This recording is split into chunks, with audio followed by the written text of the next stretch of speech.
নমস্কার,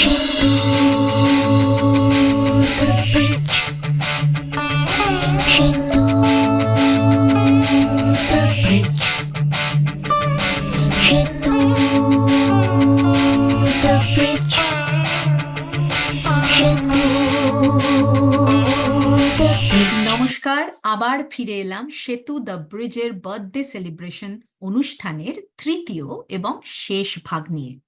আমার নাম শিল্পা। সেতুর একদম শুরুর দিন থেকেই আমি আছি। ভীষণ সুন্দর সম্পর্ক আমার সেতুর অনেক সদস্যদের সাথে। খুব ভালো লাগে সেতুর ইনিশিয়েটিভে পার্টিসিপেট করতে। থাকি ইউএসএতে এই মুহূর্তে কর্মসূত্রে, কিন্তু কাজের পাশাপাশি আমার একটা ফোকটেল স্টোরি টেলিং পডকাস্ট আছে, নাম ও ফোক। এই পডকাস্টটিতে আমি পৃথিবীর নানান প্রান্তের প্রায় হারিয়ে যাওয়া বা অল্প পরিচিত ফোকটেলস নিয়ে কথা বলে থাকি। গল্পগুলো তো থাকেই, সাথে থাকে নানান রকম ইন্টারেস্টিং কালচার স্টোরিজ। যেমন ধরুন, কিভাবে গল্পগুলো এসছে, মানে গল্পের পেছনের গল্প। এই সব কিছু থাকে আমার পডকাস্টে। আমি সবাইকে অনুরোধ করব, পারলে আমার পডকাস্ট ও ফোক শুনে দেখবেন। অলমোস্ট সবকটা পরিচিত যে পডকাস্ট শোনার প্ল্যাটফর্ম আছে, মানে ধরুন Apple podcast, Spotify, Amazon music, Gaana, Jio Saavn, iHeart radio এবং অন্যান্য আরো অনেকগুলো, প্রায় সবেতেই ও ফোক আছে। জাস্ট সার্চ করবেন ও ফোক, মানে OHFOLK এই নাম দিয়ে। অনেক হলো আমার কথা, এবার বলি কলকাতার 8টি মেয়ের কথা। না, কোনো সিনেমার নাম নয় বা কোনো সিনেমার প্রমোশনও নয়। সত্যি 8জন নারী মিলে তৈরি করে ফেলেছে একটি ডান্স গ্রুপ, নাম নিক্কন ডান্স গ্রুপ। কাজ, কর্ম, সংসার, নানান কমিটমেন্টস সামলে নিজের প্যাশনকে বজায় রাখা বেশ টাফ, স্পেশালি মেয়েদের জন্য। কিন্তু জ্যোতিপ্রভা, কস্তুরী, সৃজনী, সুদর্শনা, অন্তর্লীনা, অনুরাধা, মৌমিতা আর প্রিয়াক্ষী কিন্তু পেরেছে। তাই ওদের কুর্নিশ থাকলো নিক্কন ডান্স গ্রুপের একটা স্পেশাল পারফরমেন্স।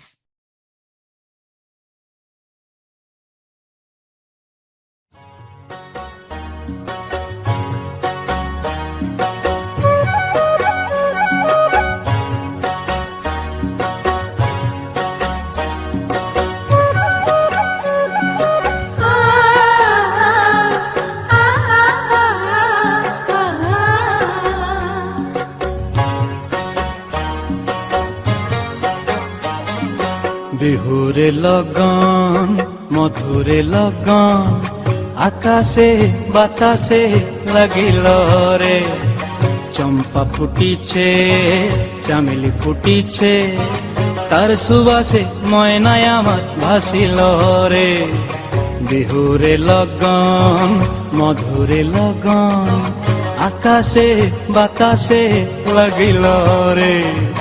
চম্পা ফুটিছে, চামেলি ফুটিছে, তার সুবাসে ময়নায় আমার ভাসিল রে।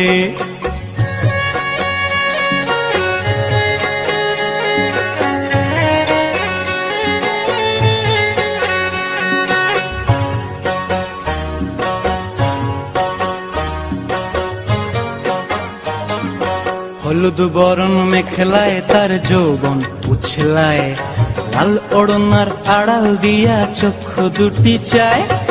হলুদ বরণ মেখলায় তার যৌবন উছলায়, লাল ওড়নার আড়াল দিয়া চক্ষু দুটি চায়। খোঁপায় টগর ময়না বুঝি আমায় খুঁজে হায়, বসন্তে এই বিহুর লগন উত্তল হয়ে যায়। বিহুরে লগন মধুরে লগন, আকাশে বাতাসে লাগিল রে। নাচিতে নাচিতে তার ভরা যৌবন, বিহুর সাজে সভার মাঝে আসিল রে।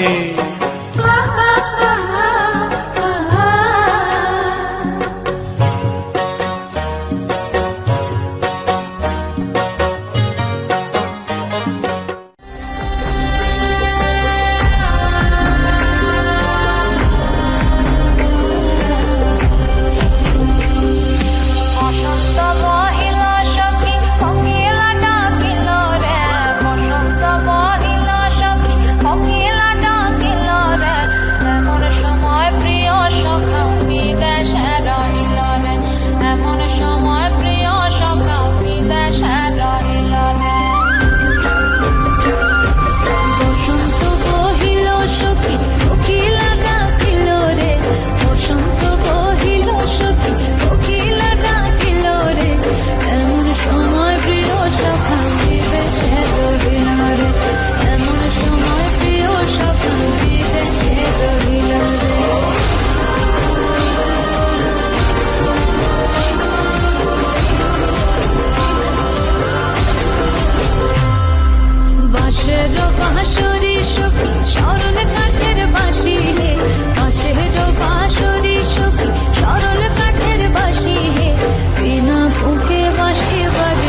ফাগুনেরও মোহনায়,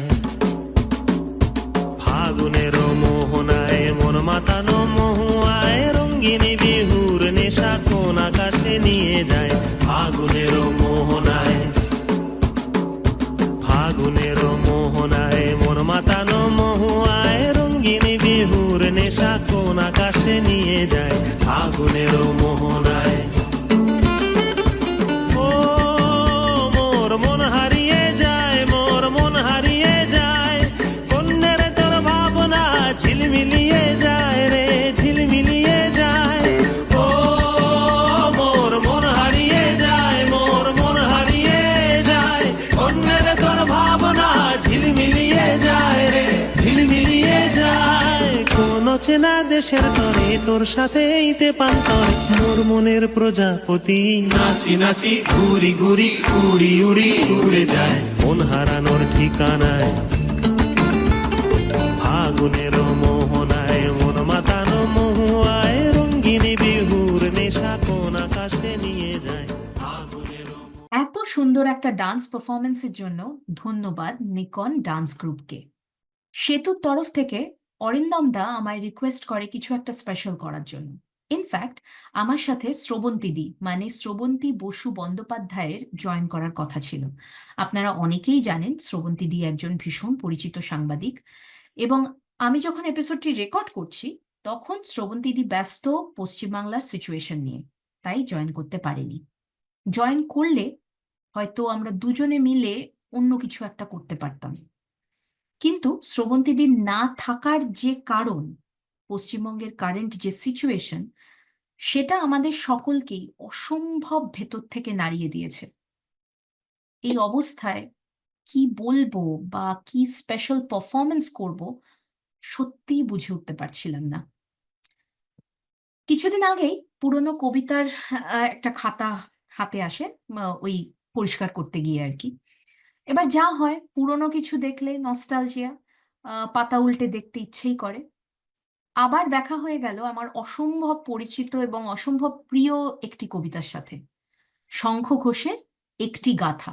পুরনো ডায়েরি ওল্টাতে কার না ভালো লাগে, কিন্তু তখন সত্যিই বুঝিনি যে কয়েকদিনের মধ্যে এই কবিতাটা এতটা রেলেভেন্ট হয়ে যাবে।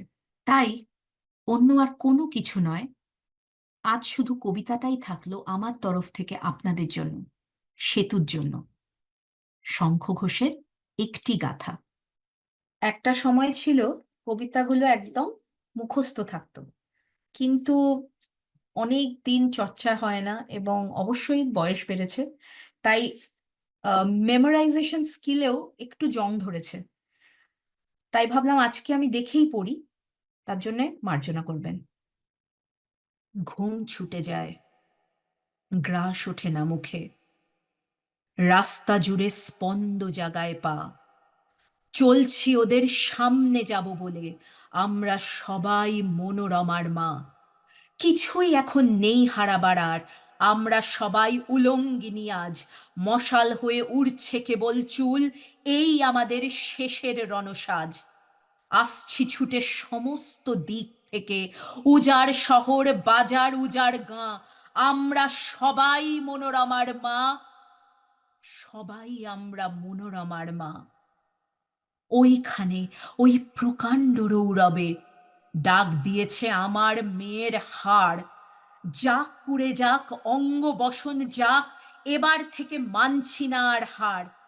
যাক পুড়ে যাক হলকা লেগে ছাই, যাদের ওপর পড়ছে নিঃশ্বাস, স্পষ্ট তারা চক্ষু খুলে রাখ, দেখ রে চেয়ে লক্ষ্য ইডিপাস। তারপরে যা অন্ধ হয়ে যা, এই চলা আর কোথাও থামার না, আমরা সবাই মনোরমার মা, সবাই আমরা মনোরমার মা। খাড়াই পথে খাদের খাঁজে খাঁজে লুটোয় কেবল খুবলে খাওয়া শরীর, এই পৃথিবী ঘুরছে তবু রোজই, টিক টিক টিক ঘুরছে কাটা ঘড়ির। ঘুরুক, তবু আসবি কে আর আয়, আয় আমাদের সবাইকে ধর ঘিরে, ভয় নেই তোর লজ্জারও লেশ নেই, চিনবে না কেউ লক্ষ লোকের ভিড়ে। আয় আমাদের শরীর ছিঁড়ে ছিঁড়ে, রক্ত মাংস যা পাস সবই খা, তবু আমরা মনোরমার মা, আমরা তবু মনোরমার মা, চলছি সবাই মনোরমার মা, সবাই আমরা মনোরমার মা। মনটাকে একটু বেশি ভারী করে দিলাম, সরি। অনুষ্ঠানের প্রায় শেষ পর্যায়ে চলে এসেছি, মন ভার করে শেষ করতে চাই না অবশ্যই। তাই পরিচিত গায়িকা প্রিয়ানি বাণী পণ্ডিতের সাথে আড্ডার শেষ ভাগ থাকছে এই পর্বের এবং সেতুর জন্মদিনের অনুষ্ঠানের একদম শেষ ভাগে। লাস্ট দুটো এপিসোড যদি মিস করে থাকেন প্লিজ দেখবেন। প্রিয়ানি অসম্ভব ভালো গায়িকা, ইন্ডিয়ান ক্লাসিক্যাল মিউজিক নিয়ে খুব ইন্টারেস্টিং একটা প্রজেক্ট করছে ও, সিনেমার গানের পাশাপাশি অবশ্যই। দেখে নিন প্রিয়ানির সাথে আমার আড্ডার শেষ ভাগ। Welcome back to final episode, chapter 3 of my very candid, very musical Adda with Priyani Vani Pandit. My name is Shilpa. हम लोग बातें कर रहे हैं प्रियानी के जर्नी के बारे में। जिन्होंने अभी तक नहीं देखा है प्लीज प्लीज जाके चैप्टर 1, चैप्टर 2 जो दो प्रीवियस एपिसोड्स है प्लीज देखिए। इतना अच्छा बातें हो रही है, इतने अच्छे म्यूजिक हो रहे हैं कि यू विल लव इट। और अगर आपने वो नहीं देखा तो एपिसोड 3 देखना is will be a little out of place. तो मेरी रिक्वेस्ट रहेगी कि आप जाके वो देखिए, उसके बाद come back and watch this last leg of our amazing conversation so far. Priyani, for those who are joining us for the very first time, is an acclaimed singer. She has sung in many Bollywood projects, many regional films. I don't know why you even call regional films, but other language movies in India. So if Hindi is a language, other languages are equally important. So different language movies of India. Priyani is a music producer, is a music teacher, of course a singer. Basically, she is a wholesome musician. I would love to call her that because of all her projects that she has done so far. Priyani, thank you for staying with us so long. Thank you so much. I'm enjoying.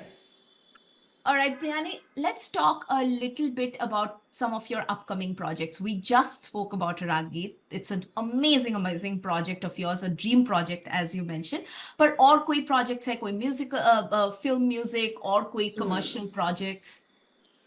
Like recently, I think वो तो मैंने आपको बताया ही, first episode में my song got released from Ghudchadi, Punjabi Munde. The female part I have sung along with Tulsi Kumar. And one more collaboration I'm doing for a movie. Movie's name is not announced yet. मैं एक Australian singer के साथ मैंने collab किया है उसमें, और he is singing the English part and I am singing the Indian part. I think 3-4 months it will come out.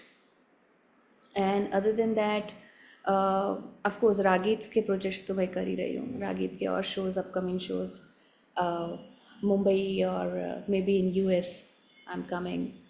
So there we will plan. US में I'm going to Canada and US for Durga Puja shows. And other than that, I have 2 more songs, my independent songs, coming up this year. So I don't want to disclose the genre or the song right now, but go follow my channel Priyani Vani Pandit. You'll find some good stuff there. So yeah, 2 more songs. I have one devotional channel also. Okay. और उस devotional channel का नाम है भारती प्रिया, because मेरा बचपन का नाम भारती था. अच्छा। तो मुझे डिवोशनल चीज़ों में बहुत इंटरेस्ट है. I am very spiritual and in that sense. तो बहुत सारे मंत्र और बहुत सारे जो जैसे गणपति अथर्वशीर्ष में रोज़ पढ़ती हूँ तो उसका एक बहुत अच्छा इफ़ेक्ट है उन मंत्रों का. तो मैंने उसके वीडियोस बनाए, उसको प्रॉपर ऑडियोज़ बना के वीडियोस बना के उस चैनल पे डाला है. भारती प्रिया एक डिवोशनल चैनल है. उस पर मैंने कुछ भजन डाले हैं, मंत्रास डाले हैं, कुछ इंपॉर्टेंट मंत्रास जो हमें रोज़ सुनने चाहिए. तो वो उसके भी कुछ मेरे प्रोजेक्ट्स हैं, 2-3 प्रोजेक्ट्स वो मैं कर रही हूँ. These are my upcoming projects. Projects के बारे में बात हो रही है, हम लोगों ने एपिसोड 2 में भी बातें की थोड़ा बहुत घोड़चड़ी के बारे में, और मैंने आपको रिक्वेस्ट किया था कि थोड़ा अगर आप गा के सुना दे तो बहुत अच्छा लगेगा. आई थिंक सबने पंजाबी मुंडे सुखबीर का सुना ही है ना. हाँ, जैसे पंजाबी exactly. मुंडे पौन भंगड़ा, ये गाना तो बहुत कॉमन है. लेकिन हाँ. इसमें यूनिक चीज़ क्या की है, हमने एक क्लासिकल पार्ट ऐड किया है. तो वो क्लासिकल पार्ट मैं आपको सुनाती हूँ कि कैसा आता है। घर जाने दे चांद मोरी बैया, घर जाने दे चांद मोरी बैया, हो घर जाने दे चांद मोरी बैया, घर जाने दे जाने दे जाने दे। Then that song comes Punjabi मुंडे, wow, and then the female part बहुत सारे जो अंतरा है और उसमें मुखड़ा है। I think you go and watch the song, you'll enjoy. It's foot absolutely. tapping, yeah, dancing number. हाँ, it's a nice fusion. Love it. Yes, and I think खुशहाली कुमार in एक नया एक्टर है, और Raveena Tandon and Sanjay Dutt are in the Oh, main okay. lead. Yeah. Wow. Okay. That's a very exciting Yeah, part. film is releasing on 9th of August, Okay. and song अभी release हुआ है कल परसों. Okay okay. आपने बताया अपने यूट्यूब चैनल्स के बारे में। Tell me something, this is something I am really interested to know from you. आजकल हालांकि every other person has one और द अदर यूट्यूब चैनल, कुछ True. करते रहते हैं online. True. Every other person is a singer or a dancer. True. Even if they have training or not, doesn't matter. आपके पास एक camera phone हो, that's it. That's True. the only thing matters. इस बीच में, इस chaos के बीच में, आपके जैसे आर्टिस्ट जो एक्चुअली में ट्रेंड है, जिन्होंने इसको लेकर पढ़ाई की है, रिसर्च किया है, उनके लिए सरवाइव करना, may be survive is not the right word, उनके लिए एक्चुअली अपने काम को उस लेवल पे ले जाना, हाउ डिफिकल्ट इट इज और what's the challenge? I'll tell you it's difficult, very difficult, क्योंकि जहाँ बहुत भीड़ होती है ना, वहाँ पे chaos बहुत होता है, mess बहुत होता है। हाँ। और उसमें क्या होता है कि आजकल सब कुछ मार्केटिंग पे डिपेंड हो गया है। That's the sad part.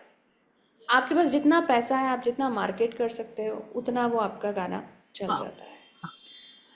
But सी, हर चीज़ का प्रोज एंड कॉन्स है। पहले जब ये सब कुछ नहीं था, तब आपने देखा होगा कि गिनती के 3 या 4 ही सिंगर गाना गाते थे, है ना। पहले लता जी, आशा जी का राज था, मुकेश जी और मोहम्मद रफ़ी और किशोर कुमार जी आए, फिर कुमार शानू का राज एक स्टार्ट हुआ, अलका याग्निक, कविता जी बीच में आई, उदित जी आए, सोनू जी आए। तो ये गिनती के सिंगर्स टॉप पे होते थे। Although they all are like brilliant singers, they all deserve to be there. लेकिन हमें पता ही नहीं है कि उसके अलावा भी बहुत सिंगर्स थे जिन्होंने बहुत स्ट्रगल किया होगा, और मे बी वो डिज़र्व करते होंगे पर वहाँ नहीं पहुँच पाए, हम जिन्हें सुन ही नहीं पाए, क्योंकि हमने इन्हीं लोगों को सुना है। करेक्ट।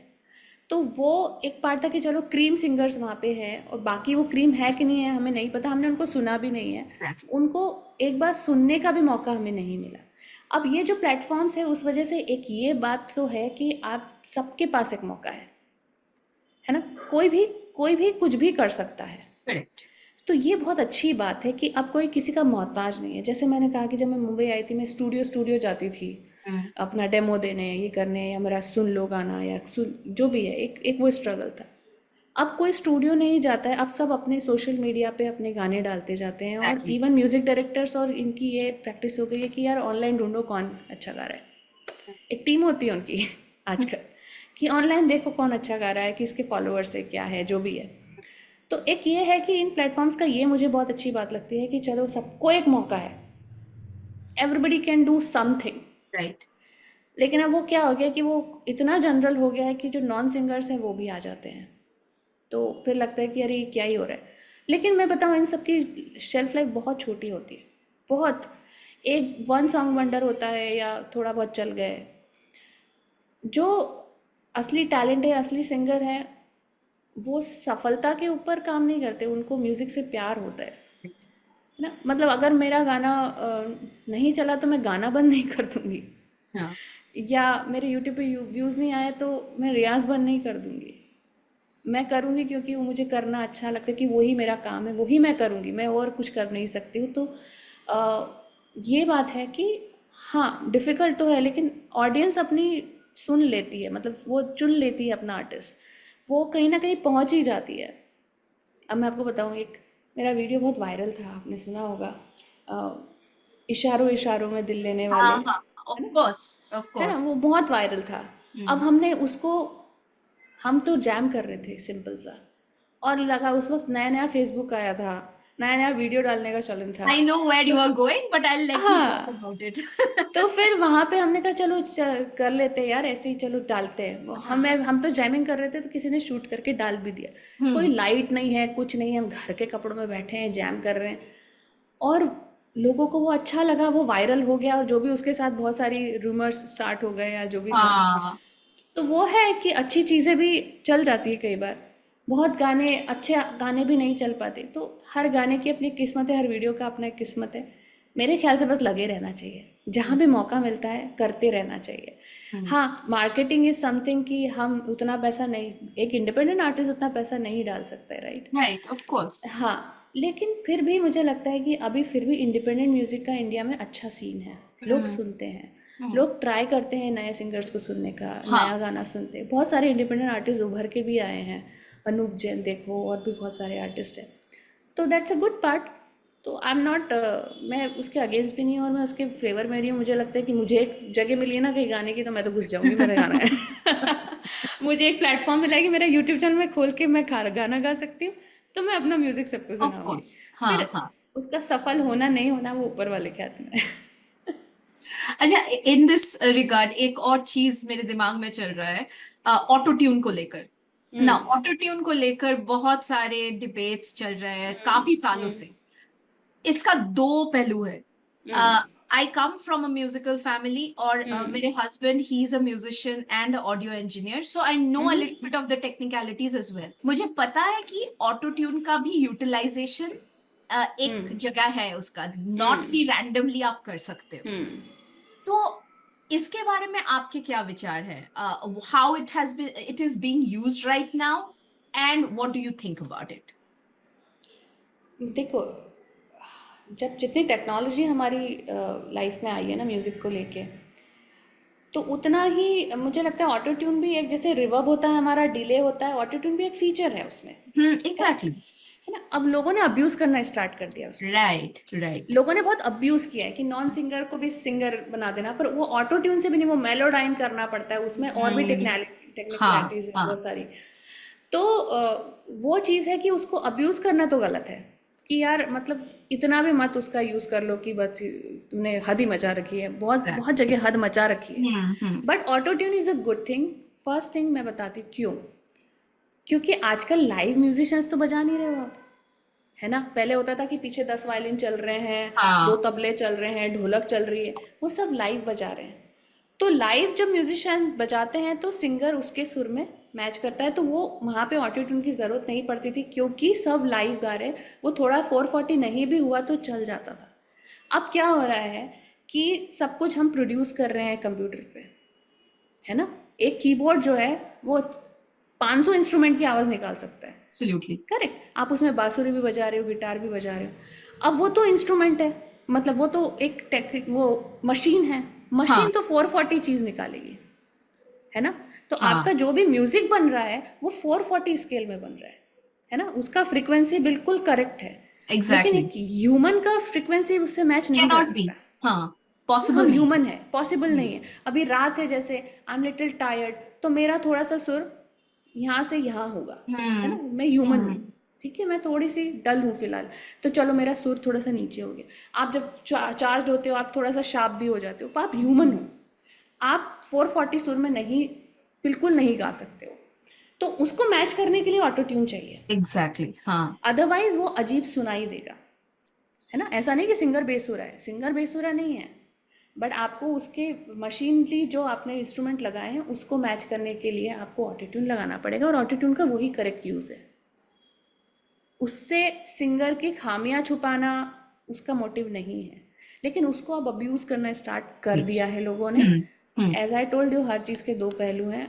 कोई चीज़ आएगी तो सब अपने अपने दिमाग से उसको यूज़ करते हैं कि हाँ चलो, मतलब अगर स्ट्रीट फूड अवेलेबल है, तो आप अगर रोज़ खाने लग जाओगे उसको, तो आप एक्चुअली अपनी बॉडी को अब्यूज़ कर रहे हो। एग्जैक्टली। करेक्ट है, वही बात है कि अवेलेबल है तो यूज़ कर लो, ऐसा नहीं होना चाहिए। जब ज़रूरत है तभी यूज़ करना चाहिए।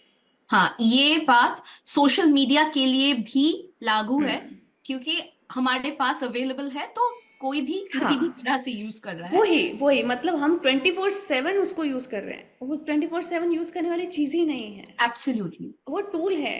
उस टूल को टूल की तरह यूज करें तो बेटर है। और मैं बताऊं, जब शुरू में ये इंस्टाग्राम और ये सब आया था, बहुत प्रेशर होता था। माई मैनेजर यूज टू से कि अरे तुम रोज़ एक वीडियो डालो, तुम्हें रोज़ ये पोस्ट डालना है, तुम्हें अब ये कुछ ये करके डालना है, वो करके डालना है। And I fell into the trap. मैंने स्टार्ट किया, बट फिर मुझे लगा कि मैं क्या करूँ, म्यूज़िक के अलावा मैं सब कुछ कर रही हूँ। म्यूज़िक के अलावा मैं सेल्फी ले रही हूँ, मैं सब कुछ कर रही हूँ, मैं इंस्टाग्राम के लिए गाना तैयार कर रही हूँ। तो मुझे लगा कहीं ना कहीं मैं गुलाम बन रही हूँ इसकी, विच आई डोंट वांट। ये बहुत अच्छी चीज़ है, ऑनलाइन चीज़ बहुत अच्छी है, इंस्टाग्राम बहुत अच्छा है, लेकिन अगर मैं इस ट्रैप में फंस गई ना, तो फिर मैं एज ए सिंगर कहीं ग्रो गलत नहीं है। कर पाऊंगी। हाँ, और मैं शायद वो 1 मिनट वाली सिंगर ही हो जाऊंगी कि 1 मिनट का ही गाना तैयार करना है। राइट।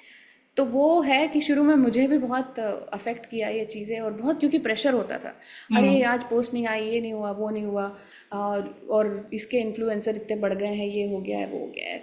तो इतना प्रेशर होता था, और फिर क्या होता है कि आप अपनी नेचुरल चीज़ से निकल के कुछ फेक बनने लग जाते हो। एग्जैक्टली। हाँ।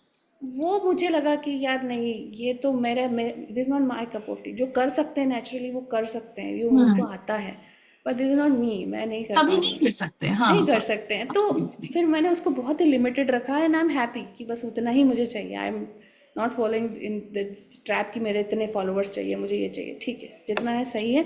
मुझे लगता है कि मेरी ऑडियंस लॉयल है, जो मुझे सुनने आती है, शोज़ में सुनने आती है, या जो मुझे यूट्यूब पे सुन रही है, या मुझे मेरे जो रिकॉर्डिंग्स हैं या जो भी है, मेरी ऑडियंस बहुत लॉयल है। और one should be content with that. सबकी एक ऑडियंस रहती है, हाँ। सबको, सब कोई वर्ल्ड वाइड ग्लोबल आर्टिस्ट नहीं बन सकते। तो you should be just believe in your self कि जो आप कर रहे हो वो करेक्ट है। परफेक्ट। एब्सोल्युटली।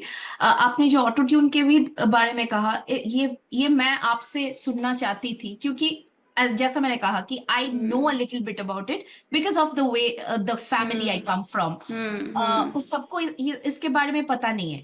नॉर्मली दो चीजें होती है, लाइक एवरीथिंग। लोग नॉर्मली सोचते हैं कि auto tune is great, everybody should use it. और जिनको नहीं पता होता है उनको लगता है कि ऑटो ट्यून इज बैड, वो गाने को खत्म कर रहा है। बट ऐसा नहीं, ऐसा ब्लैक एंड नहीं व्हाइट है, नहीं है, इट्स नॉट ऐसा लाइक नहीं है। दैट। तो यू नीड इट नहीं, इन द समटाइम्स राइट पता है, देखो प्लेस। जैसे मैंने कहा वी आर ह्यूमंस, कई बार एक फील बहुत अच्छा आ जाता है, लेकिन सुर शायद उसमें 440 नहीं लगा उस फील में। हाँ जैसे आप फोक सिंगर्स को सुनते हो, वो हाँ। कोई बहुत सब सुर में नहीं गाते हैं, नहीं। उनका कोई राइट। फ्रीक्वेंसी बहुत राइट नहीं होता, लेकिन उनका फील बहुत करेक्ट होता है, तो हम्म। हमको सुनना पसंद आता है वो। तो उस वजह से हमें कई बार वो फील के लिए, हम कई बार उस फील में जब बह जाते हैं तो सुर का उतना ध्यान नहीं रहता, तो वो फील को मेंटेन करने के लिए थोड़ा ऑटो ट्यून लगाया। एज आई टोल्ड यू कि सब्जी में नमक के बराबर यूज़ किया तो बहुत अच्छा हाँ हाँ हाँ। है। राइट। वो वैसा ही है, सब्जी में जैसे नमक डालते ही उसका एक स्वाद अच्छा आने लगता है, वैसा ही है ऑटो ट्यून का भी। अच्छा, अभी मैं वॉइस नोट्स के बारे में थोड़ा बात करना चाहूंगी। सभी लोग एपिसोड 1 से शायद ये लोगो देख रहे हैं क्या? और शायद सोच रहे हैं ये है क्या। तो प्रियानी अभी बताएगी कि ये है क्या। So the voice notes is my music academy. It's अभी बडिंग है थोड़ी सी, मतलब अभी शुरू ही हुई है। शुरू मतलब मैं सिखा तो 6-7 साल से रही हूँ, बट अब उसको मैंने एक नाम दिया है, अपने करिकुलम को एक नाम दिया है, the voice notes. Voice notes इसलिए मैं बोलती हूँ इसको कि when I teach, I take once in a week class, and whatever I teach I make the voice note and send it to them कि प्रैक्टिस करो इस voice note के साथ। So that was my motive कि voice okay. Notes पे ही क्योंकि क्या होता था पहले, हम गुरु के पास जाते थे तो हमको कोई रिकॉर्डिंग कुछ नहीं होता था, नहीं। तो बस जो सुना है बस वही है। तो कई बार ऐसा होता था कि पहले तो हम रोज़ जाते थे तो याद हो जाती थी हाँ। चीज़ें। अब तो बच्चों को इतना वो है, प्रेशर है स्कूल का, क्लासेस का और बहुत सारी चीज़ों का, कि वो रोज़ क्लासेस अटेंड नहीं कर पॉसिबल नहीं सकते। होता है। तो राइट। इसीलिए मैं once in a week class लेती हूँ, और जो भी मैं सिखाती हूँ उसका वॉइस नोट बना के I give them. I have documented, everything is documented, मतलब सब करिकुलम डॉक्यूमेंटेड है, और प्लस वॉइस नोट साथ में भेजती हूँ ताकि वो प्रैक्टिस करे। और दैट वर्क वंडर्स। इतना अच्छा उससे मुझे रिजल्ट आया कि मैं जो सिखाया वो नेक्स्ट वीक तक याद होता था, बिकॉज वो कार में जा रहे हैं स्कूल तो वो सुनते सुनते जा रहे हैं, वापस आ रहे हैं, सुन रहे हैं, घर में वो अगर खेल रहे हैं बैकग्राउंड में लगा दिया है वॉइस नोट, वो सबकॉन्शियस माइंड में जाने लगा। तो मुझे वो आइडिया सब बहुत क्लिक कर दिया। मैं 6-7 साल पहले से मैंने स्टार्ट किया और मुझे लगा ये तो बहुत ही अच्छी चीज़ है। तो फिर उसी पे बेस्ड मैंने पूरा वो कर दिया और इसीलिए मैंने अपने अकेडमी का नाम द वॉइस नोट्स रखा है। Brilliant. और मुझे भी बहुत इंटरेस्टिंग लगा क्योंकि वॉइस नोट, आपके पास आईफोन है तो आपको पता है, ऑडियंस को बोल रही हूँ मैं कि वॉइस नोट क्या है, पर the name in plus itself is voice catchy. Notes क्या है? प्लस हाँ प्लस वॉइस नोट्स मतलब सुर, हाँ, राइट, सिंगिंग एब्सोल्युटली, सुर, सिंगिंग राइट नोट्स। वो राइट एक्चुअली राइट, वो भी वॉइस नोट्स से वो है, तो नोट्स मीन्स सुर। एब्सोल्युटली।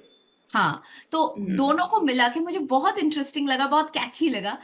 इसलिए मैं और भी जानना चाहती थी और दर्शकों को बताना चाहती थी कि ये क्या है।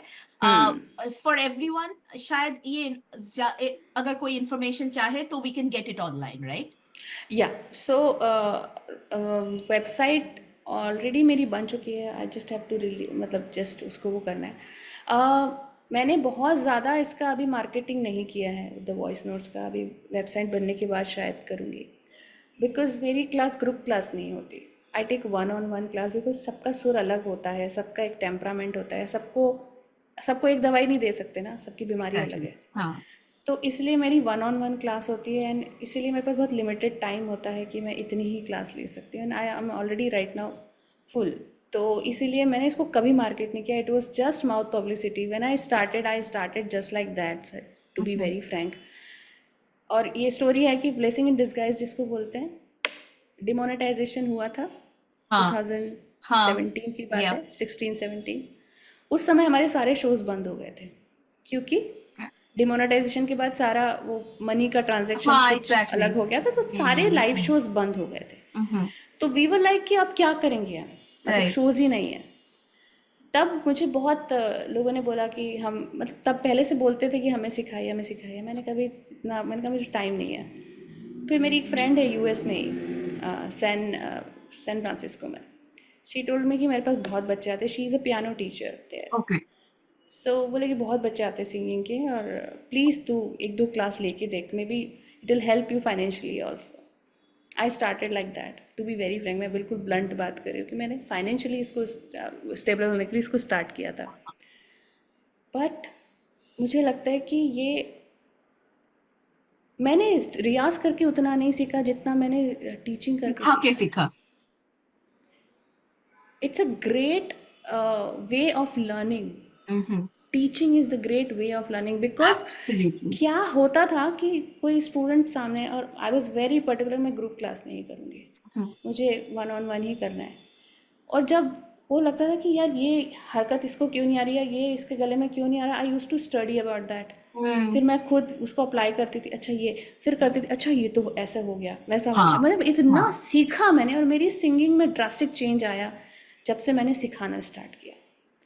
बहुत, वो बोलते हैं ना, ज्ञान बांटने से बढ़ता है, मुझे तब समझ में एब्सोल्युटली, आया 100%। कि सच में ज्ञान बांटने से बढ़ता है यार। मतलब मेरा जो चेंज आया मेरी गायकी में, मेरी अंडरस्टैंडिंग ऑफ म्यूज़िक में, एंड क्योंकि मुझे पढ़ाना है तो आई यूज़ टू गेट प्रिपेयर्ड एक रात पहले कि मैं पूरा क्या पढ़ाना है, कैसे है, उसका पूरा प्रॉपर रियाज। मेरा रियाज टाइम बढ़ गया अपने आप ही। And I use to start enjoying कि मैं किसी को गवा दे रही हूँ कि ये गाना उसने पहले नहीं आता था और वो गा रहा है, तो मुझे अब उसमें एक प्लेजर मिलने लगा। और मुझे लगा कि यार इससे ब्यूटीफुल चीज़ हो ही नहीं सकती है। और शायद ये ही भगवान मुझे रियलाइज़ करवाना चाहता था कि बेटा, तू बात जो योर तूने इतना पर्पस। सीखा है, दिस इज योर हाँ। पर्पस। तूने इतना गुरुओं से धक्के मार के सीखा है कि तूने everything I have experienced here, because I come from classical background, तो मेरा बेस क्लासिकल है। Then how do you apply that in playback singing, through क्या होता है, सब कुछ सीखा, वॉइस कल्चर सीखा। तो ये सब लेके कहाँ जाना है मुझे? अगर मैं इसको बांटूंगी तो अच्छा ही है। So this is how I started this journey, and within a year I understood कि this is my purpose. No, this is what I have to do. This is what, कि मैं एक्सप्लोर करूँ और लोगों तक ये बात पहुँचाऊँ कि म्यूज़िक क्या है, कैसे है, सही तरीका क्या है। हाँ और ऐसा नहीं है कि मैं, जैसे कोई स्टूडेंट आता है, कोई बोलता है कि हमें म्यूज़िक सीखना है, तो मैं उसका एक डेमो क्लास लेती हूँ, इसलिए नहीं कि मुझे देखना होता है कि वो गा सकता है कि नहीं। मैं सिर्फ देखती हूँ कि उसकी म्यूज़िक के लिए कितनी डिवोशन है। और मैं उसको यही बोलती हूँ कि मैं तुम्हें कोई सिंगर बनाने नहीं वाली हूँ, मैं तुम्हें सिर्फ ज्ञान देने वाली हूँ, उससे तुम्हें क्या करना है तुम देखो। एंड मैंने सब सब हर तरह के, मेरे पास 60 इयर्स के भी स्टूडेंट हैं, वाओ। या एक 75 इयर्स की है, मेरे पास डॉक्टर्स हैं, इंजीनियर्स हैं, छोटे छोटे बच्चे भी हैं 5 साल के। And I enjoy teaching them, like you know, कि ये सबसे बेस्ट टाइम होता है मेरे लाइफ, मेरे डे का, जब मैं पढ़ा रही होती हूँ। तो मैंने बहुत सीखा, सिखा के बहुत सीखा। मैं सबसे यही बोलती हूँ कि teaching is the wonderful job. My mother is a teacher. मैं कभी उनको सीरियसली लेती नहीं थी, after that I started taking seriously कि अरे आप टीचर हो। बहुत रिस्पेक्ट है आपके लिए, तो वो है। आपकी बातों से आपने बोला ना 60 इयर्स के भी स्टूडेंट है, तो ये मैं स्पेसिफिकली थोड़ा एम्फसाइज करना चाहती हूँ कि सीखने की कोई एज नहीं होती है। So if a 60 year person is coming to या Priyani to learn music, that means that person has that in them, and they have that energy, they have that positive vibe to pick it up even at 60 years. So all the people out there जो जिनको लगता है कि अरे as हो चुकी है, हो चुका, अब क्या करे, नहीं, ऐसा डोंट कुछ भी थिंक नहीं इट, है। ऐसा कुछ नहीं है। यू कैन हाँ, start at any point, right yes, Priyani? Start at any point and just devote yourself. Hmm. Devote मतलब फिर उसमें उम्र का बात ही नहीं रह जाती, it's just the hmm. Devotion. तो एब्सोल्युटली। आप कभी भी डिवोशन अपनी लाइफ में स्टार्ट कर सकते हो ना। I think everyone should learn little bit music because that calms your mind. आप इतना हार्ड वर्क करके अगर घर आते हो और सिर्फ सा लगाते हो ना, सब कुछ निकल जाता है, सारा टेंशन। सो ट्रू, तो सो वो ट्रू। चीज़ है, इसीलिए चाहती हूँ कि सबको पता चले कि क्या है इसका असर। Absolutely. On this note, I don't want to divert our conversation on any other route, but towards the route of music. तो आप Yeah. थोड़ा कुछ सुना दे तो बहुत अच्छा लगेगा। ओके, कोई आपकी फरमाइश है तो बताओ। नहीं, आपकी फेवरेट कोई गाना सुनना चाहेंगे? ओके, फेवरेट तो बहुत सारे हैं, ऐसे कोई बोलता है ना फेवरेट गाना सुना हो तो मैं तो कंफ्यूज ही हो बहुत जाती हूँ। Difficult, I know, I know, I know. हाँ, हाँ, बट मैं आपको अपना पहला प्लेबैक सुनाती हूँ, जो हाँ। मेरा पहला प्लेबैक था थैंक यू मूवी के लिए।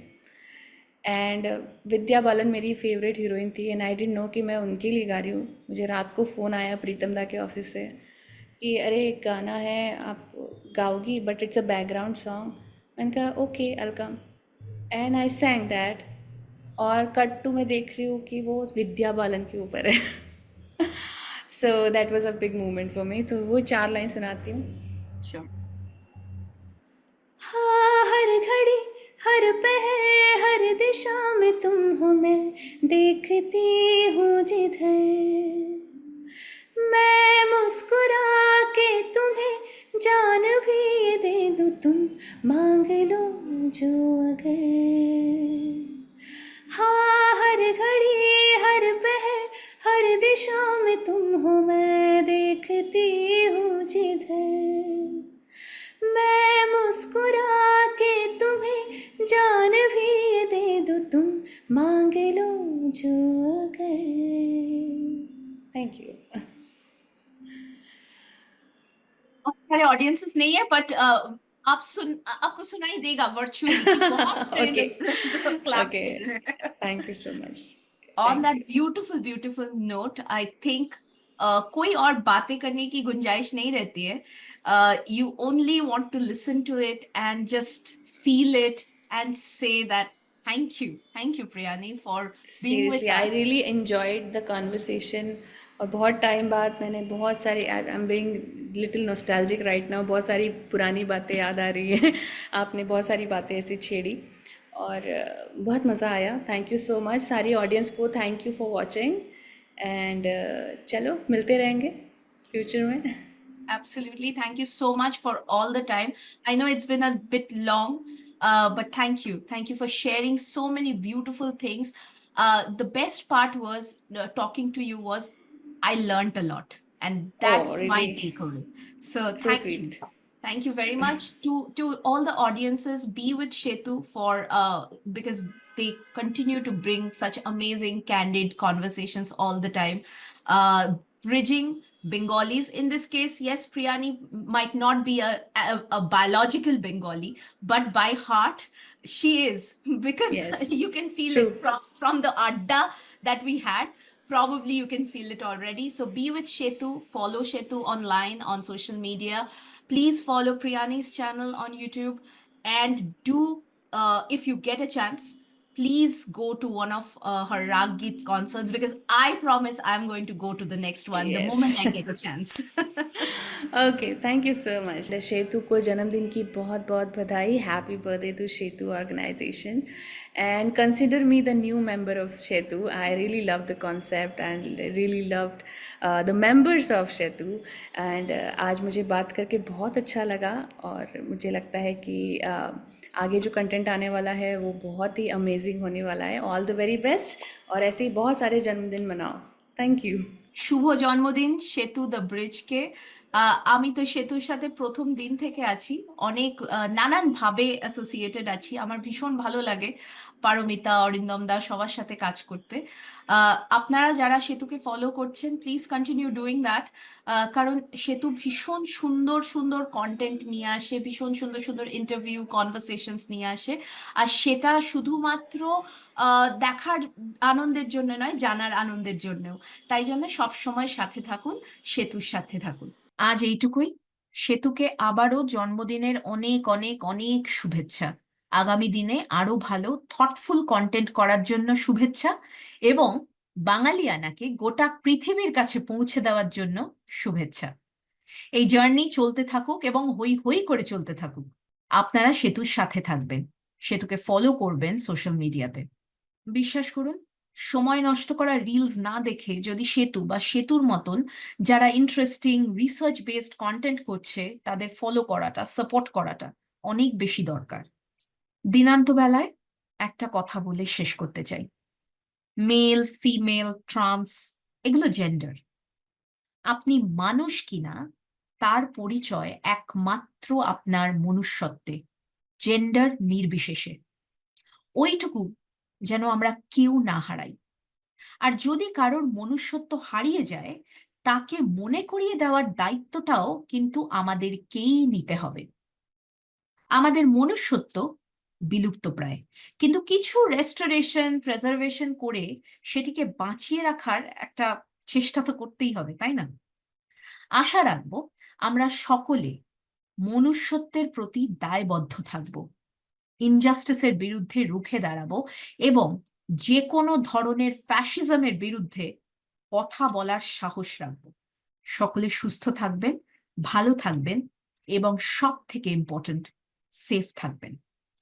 নমস্কার।